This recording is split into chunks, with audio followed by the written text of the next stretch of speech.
The San Jose Sharks make moves by signing a former first-round pick to a contract, and trade talks are escalating as a San Jose Sharks player has been linked to a Eastern Conference team. We're going to break all this down and more later on this episode. Before we get into that, I just want to say to the 79.8% of you guys that are watching this that aren't subscribed, if you enjoy the San Jose Sharks and you want to keep up to date on everything to do around the team, make sure to go down and hit that subscribe button, as we'll be here all season giving you updates from around the team. But with that, KC, let's just hop straight into the first topic today, where we did get a report coming out that Elliot Friedman says there's no question they're going to try to add another forward, talking about the Toronto Maple Leafs, and thinks that the preferred zone with terms, wonder if Luke Kunin is a target. That's the type of player I think Berube and Treliving would like. So looking at this, all Sharks fans know who Kunin is. He's been with this team for a couple seasons now, and he's been a great veteran just presence on this team. Looking at Kunin this season, 11 goals, 7 assists for 18 points. The biggest thing with Kunin is, yes, you have veteran leadership with this guy. Yes, you have a guy that can help mentor people. But Casey, looking at this, if another team is attracted to a guy like this and want to pick him up, do you think the Sharks would be willing to move on from him?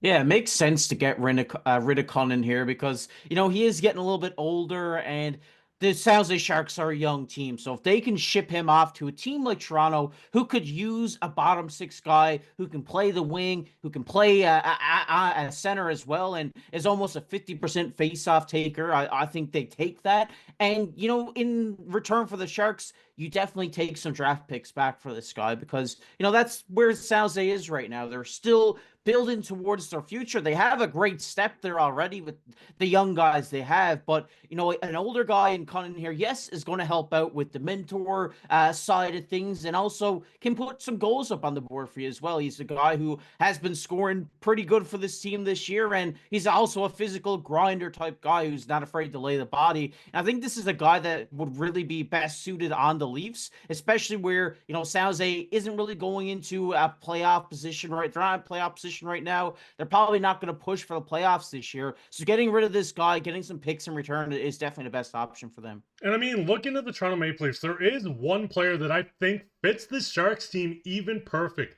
which is Nick Robertson. In 41 games this year with the Maple Leafs, he did put up 8 goals, 4 assists for 12 points. He is only 23 years old, and if you've been following anything to do with the Toronto Maple Leafs or just seen from recent articles, going into the season there was contract dispute. He signed back on a 1-year deal, and he hasn't really been able to make a name for himself in the Leafs lineup. I mean, looking at the seasons, he's never had a full healthy season or was able to join this Leafs team and stay in the lineup.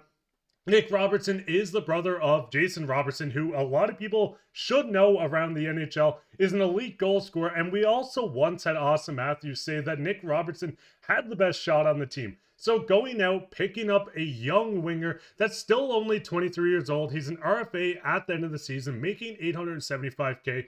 I, in my opinion, think this would be the perfect fit for the San Jose Sharks, a guy that is going into his mid-20s, someone that can grow with this team and add more goal scoring. Casey, I don't know if you share the same opinion, or do you think draft capital would be better suited for the Sharks? Yeah, I mean, I love Nick Robertson. I think this guy's a phenomenal player. He's just in a bad situation right now. I mean, the Leafs are clogged with talent, and they can't afford to give Nick Robertson a lot of minutes without taking him away from their big stars. I think this is where he could thrive in a situation in San Jose where there is a lot of openness in this lineup, especially for him to grow and move up and down this lineup. It's not kind of already set in stone. So I think a trade for Nick Robertson would be good for this team and just good for Nick Robertson as a person. I think getting him, a new home, a place where, it's a fresh start and he can go out there, prove to everybody that he is the goal scorer that we all know he has that ability to be.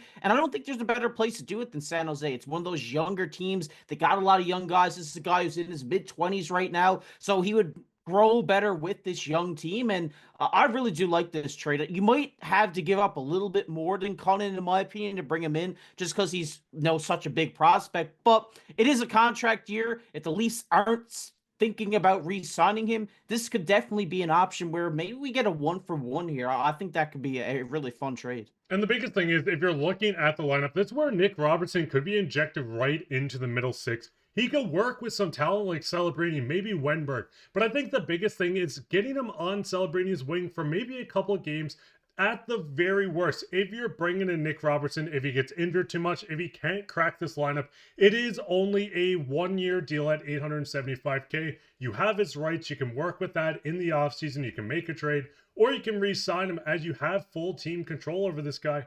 But this is the type of player that I think the Sharks can take a risk on. This is a guy that once did score 14 goals in the NHL. He has a plateau where he could hit maybe 25 to 30 goals in the right system with more opportunity. His ice time has dropped year after year with the Leafs. As you said, they have a lot of talent and don't really have the room to maybe work with a young guy to build him up to what he needs to do. But I think this would be the perfect fit for the San Jose Sharks. But Sharks fans, looking at the lineup, would you rather add more draft capital coming from another team to work with new prospects? Or do you think someone like Nick Robertson, that could be a bit of a project coming into the Sharks team, could grow with this team and maybe turn into a goal scorer and someone that can just help the young guys? And I mean, saying young, Nick Robertson is 23, but still older than some of the guys on this roster. What would you rather, Nick Robertson or a prospect? But with that, we'll hop straight into the second topic today, where we see Mike Grier and the San Jose Sharks make a surprising signing today, signing a former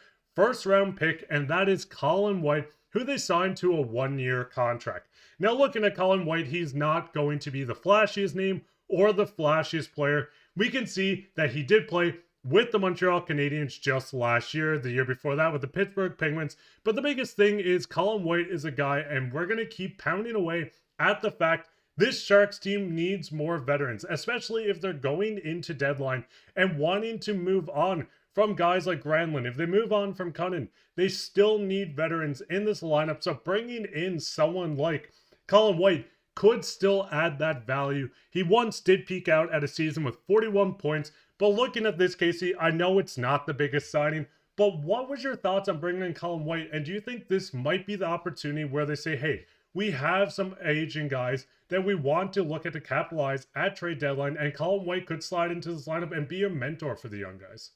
Yeah, I mean, man, this guy's a former first round draft pick, so he obviously had something in him back when he was drafted. I think he does bring that more veteran experience into this locker room that, like you said, this San Jose Sharks team does need. But I also do think that bringing his gritty game that he has, he's a guy who's going to get in the corners. He's more like a Brendan Gallagher, Brad Marchand type player who just likes to get under the opponent's skin. And I think this Sharks lineup does need more of that. And that's why I do like this signing, because they have a lot of young guys out there, a lot of young stars in this league. And, you know, you got guys coming at you on the other end of the ice that are looking to, you know, lay these guys out at some points during the game. So having a guy like a Colin White who, if this does happen, he's a guy who's going to go out there and pick up for his teammates. I think that's definitely a great move for Mike Grier and the San Jose Sharks team here. They don't expect him to go out and have 30 points the rest of the season or anything, but this is a guy who can contribute